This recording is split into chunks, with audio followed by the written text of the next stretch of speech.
how to buy FPI, not FBI, FPI bank token.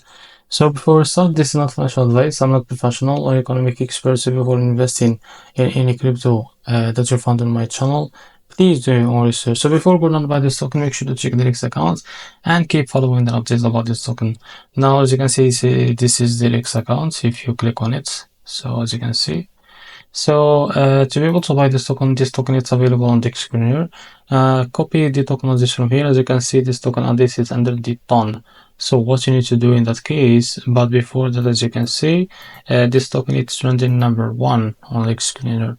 So we can test the Bitkit wallet if we find the ton network here. As you can see, yes, so select the ton as a network, click on this plus icon, paste the token address here. So as you can see, this is our token. Now click on this plus icon.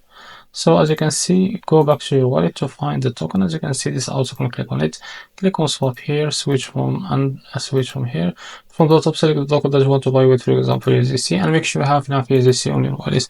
Now here type how much you want to buy. So here you will be able to see how much you receive. After that, click on swap, and you will be able to buy this token on your wallet. So this is how to buy FPI bank.